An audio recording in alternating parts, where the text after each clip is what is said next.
What's happening YouTube? It's Sean here and I'm super excited to give you guys my review of the Travis Scott Air Jordan 6 Retro SP. Today's video is sponsored by Rose Gold and Black. So they're an Australian-based men's jewelry and accessory company, and the products they produce are very wearable, they're very versatile, and even for someone like me who doesn't really wear too many accessories, you're bound to find something that matches your style.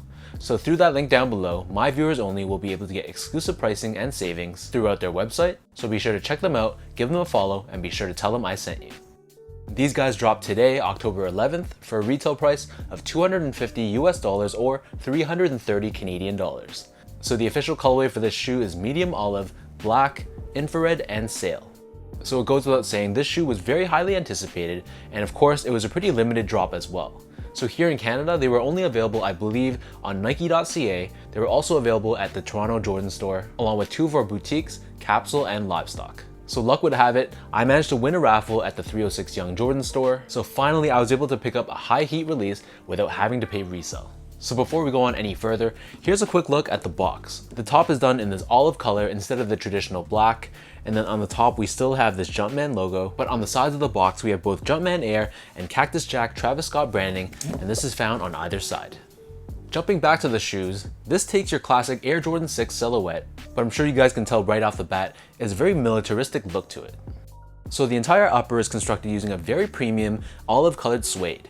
This suede felt very buttery and soft to the touch, and I was very happy with the overall quality of it. On the sides of the shoe, we have these suede panels overlaid on top, but on the midfoot of the shoe, we have these perforations which expose the 3M layer underneath. On the lateral side where your ankle sits, they've replaced your traditional ankle collar and incorporated this small canvas pouch which can be closed with a snap of a button. So if I open this up, you can see we have that Travis Scott face, which is printed on the inner flap in this contrast infrared color. The medial side of this ankle area is true to the OGs, so this area here is sculpted and it protrudes out of the shoe, and it also has these perforations which expose the reflective 3M underneath. As we move on to the back heel of the shoe, so we have this translucent heel pull tab, which is done in this smoky gray finish, and it's accented with this bright strip of infrared. Underneath this, we have this Nike Air branding embroidered on the left shoe, and Cactus Jack branding embroidered on the right foot. In terms of laces, so these come standard with an olive colored flat lace, but they also give you two other lace options, so there's a bold yellow color and a dark gray colored lace as well. Personally, I prefer the look of the olive, but to each their own, you really can't go wrong with either of the three options. Underneath the laces, we have your tongue, so this replaces your traditional neoprene tongue on the Jordan 6, and in its place, we have this dark gray canvas, which sort of has a distressed look to it. Overlaid on top of this, we have this diamond-shaped piece of canvas, which helps to hold the laces into place, and it's finished off with this infrared colored Jumpman embroidered in the center. At the very top, we have this rubberized tongue, which is again done in this smoky gray finish, and you'll notice that the interior side of the tongue, which is lined in canvas, this has this frayed and distressed look to it. Of course, being a Jordan 6, they also provide a lace lock as well, so this is done in that same infrared color. We have a Jumpman logo on one side and the Cactus Jack logo on the other. Pulling out the insoles, so these come with a polyurethane lined insole, which doesn't give you the immediate step-in comfort that Ortholite insoles provide, but these polyurethane insoles do maintain their comfort longer without bottoming out. So the upper of these Air Jordan 6s sits atop this midsole that's primarily painted in black. We do have hits of sail on the forefoot and the back heel, but you'll see that the rest of the areas, including the back of the shoe, is entirely done in black. Underneath the heel, we have this cutaway which exposes the Nike Air unit found within the midsole, and the airbag in this case is done in that same infrared color. Flipping the shoes over to the bottom, so here we have your outsole. So this is your traditional Air Jordan 6 outsole with this circular traction pattern. We have this infrared Jumpman in the center, and these pre-yellowed rubber sections on the forefoot and the back heel not only adds to the whole militaristic vibe to the shoe, but they're also glow in the dark as well. So in terms of sizing, my feet measures as a true size 10, slightly on the wider side, and traditionally while I do stick true to size for my Jordan 6s, that means going with a size 10. For normal Jordan 6s, they do run a little bit more on the roomier side, so a lot of people do opt to go half size down for their Jordan 6s.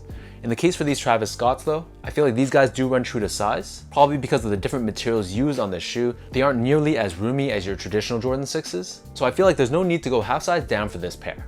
Next up, from a comfort standpoint, so unfortunately, I find that the Jordan 6s usually are one of the more uncomfortable retro models in the Jordan line. For some reason, I found that they're very firm on foot, and you really can't feel any of the cushioning underneath your feet. With that said though, this pair was okay. I wouldn't say that it was uncomfortable, but at the same time, I wouldn't say that it was comfortable either. Maybe my standards are just set too high, but if you're expecting anything from a softness and plushness standpoint, then you might be a little bit disappointed.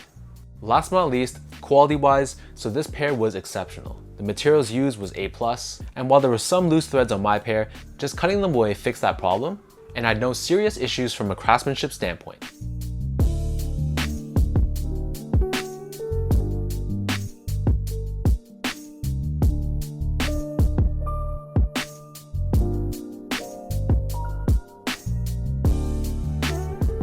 So with all that being said, now let me lace up these Travis Scott 6s and I'll show you guys how these look on feet.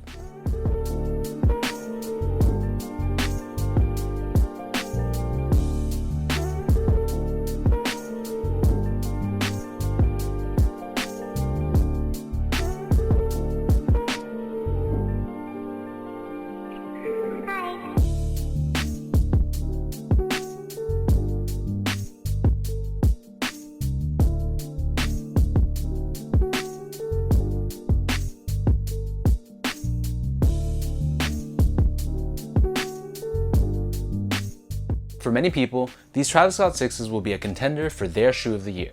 For me, while it's not going to be, for example, in my top 3, the combination of its unique appearance, the premium materials, and let's be honest, the exclusivity of the shoe itself, pretty much guarantee this to make my top pickups of the year video.